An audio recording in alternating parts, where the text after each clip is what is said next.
The washing line rig can be absolutely devastating, especially on heavily pressured waters where the carp are wary of line. And what if I told you, you could do it with everything you've got in your tackle box already?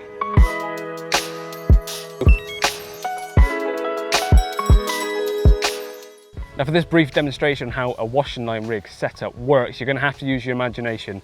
Imagine I'm a carp right now on the lake bed, and it's a lot larger of course. So you've got your rod on one side of the lake where you're fishing all set up, tipped up because you want as much of your line out of the water as possible, and you're fishing really locked up solid and a really tight line from your rod all the way across the surface of the lake, not even touching the water, completely across the top, up to where you've got your line set up. From there, it's then slack into the far margin. So it's basically as if I was fishing here on the lake bed in the margin, being as quiet as possible like a heron. But rather than me sitting there all day, I get to do this. It's a lazy man stalking approach really, because I can be sat in my bivvy watching Netflix or whatever, waiting for a carp to swim along this quiet margin and take my hook bait and not be disturbed by any line that's in the water. So this is dead tight going up to that clip, and then it's really slack down here. So there's minimal interference in the carp's habitat, which means they shouldn't be on guard. Carp comes along, finds my rig, picks it up, and there's still a bit of slack there, but it's hooked itself, swims off, and as soon as it does that, it pulls out of that clip and gives you a savage drop back that end. That is the only indication you will get that you've got a bite.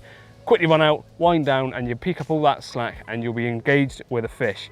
It's an incredibly good method when you're fishing on smaller venues in particular, or snaggy places that you can't really cast to very easily. I've used this sort of setup before where I've cast over a baiting pole, gone round and pulled my rig in, set it up on a washing line under a tree, and then my line's gone out from the tree across to my rod. It's a great method of being discreet fishing for wary carp, but I find it really comes into its own on smaller venues where one, it's easier to set up, but two, it's where the fish are more likely to be wary and aware of your presence when you're fishing there. Now to set this up, it's dead simple, and you can do it really easily by using what you've already got in your tackle box. All you need is a tackle box. You don't need anything special, as long as you've got the right components in here, but it's nothing too extraordinary. To start with, find some bog standard braid, something that you've got lots of that you don't use too often.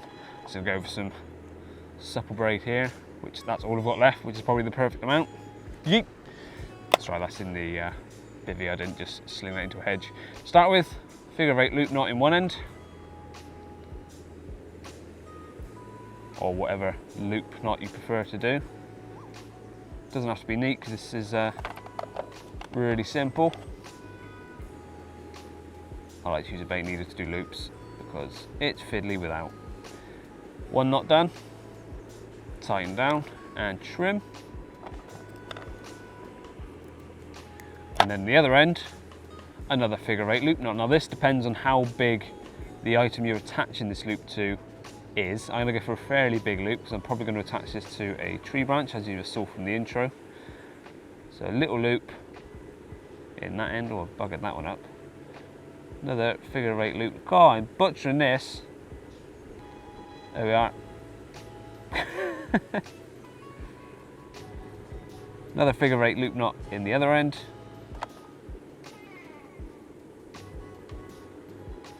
Like so. Trim off that one. So there's our little loop. Keep that just here, or on the floor, that'll do as well. I'll put it there, I won't lose it then. Then find a lead clip. So I have now got a matching lead clip and tail rubber, so I'll tidy some of that away.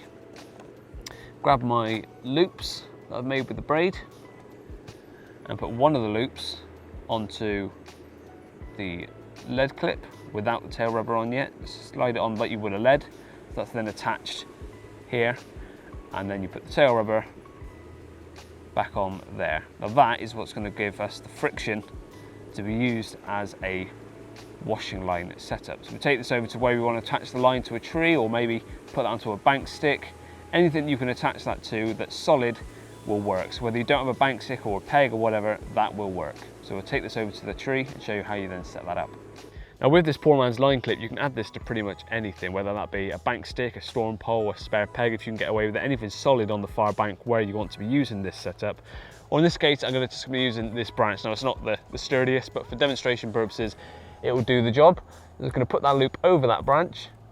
So obviously how big you make that loop is how easy you are going to find it to put it over branches. If you've got a thicker branch, then obviously use a bigger loop, or you can leave the other end of this line clip completely normal, and then you can loop it onto something when you get round there, maybe use a blood knot or something. But that is now securely in place on this branch. So that is the line clip side of things set up. Once that's in position, it's time to get your rig ready and put into the margin where you want to be fishing. Now, to start with, you want to cast your lead over to the far bank. If you can walk around, great, but it's easier just to cast bare lead straight over onto the far bank. And once you've done that, put the rod down on the rest and loosen the clutch right off. So as I can see here, the lead is landed here. So because it's a loose clutch, I can then take as much slack as I like. Obviously there will be, this is when you then attach your rig, and you then find where you want to fish in the margin, chuck it in and lower it down. You then make that line as slack as possible. You can add a little back lead if you want right into the marginal shelf to make all of that line as discreet as possible and out of the way. Now this is the bit that you then want to attach to the line clip that we've made. Now for this to work, you're going to need a baiting needle, and take that tail rubber off the end of that lead clip, put the baiting needle through the tail rubber, and then take your line, form it into a small loop and pull it onto the tail rubber. So you then got a loop sticking out the end of the tail rubber.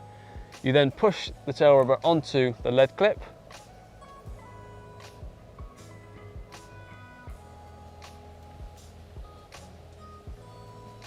like so, and that is what's going to be the friction you need to hold the line in position, but it's not so tight that the line can't then come out of position. So that is now in position like so. I'll take a little blade of grass or something that can break easily enough, but just gives that little extra indication and hold on that loop, and start to pull it tight. So I'm going to pull that down the rig end, and that's now snug into the line clip. This will then pull tight, so I'll go back to my rod and tighten that up, and it'll make this line nice and taut. So I'll do that now. So once you come back to your rod, is when you can start to tighten up the clutch, and you'll be surprised how tight you can get that line. Get it as tight as possible. I'll put that into the line clip, and then pop the bobbin on, and that's what's going to give you your indication, because when you get a take, as you saw from the start, you get a massive drop back, and that's the indication that your line has popped out of that clip up there and you've got a fish on. So if I turn that all on,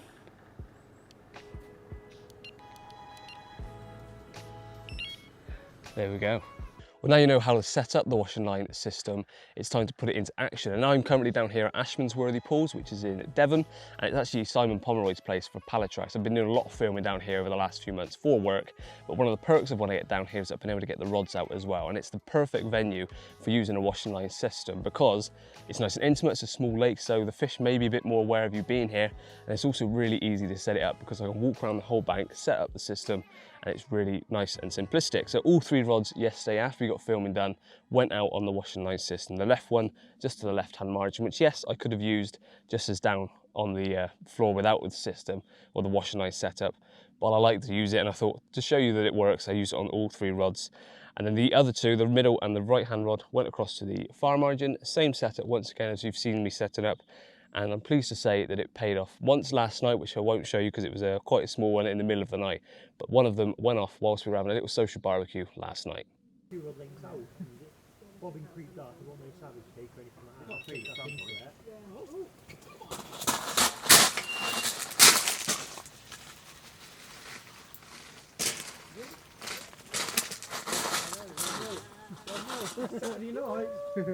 And there's one of hopefully many more to come for the rest of the night. Fishing on the wash and rig on all three rigs.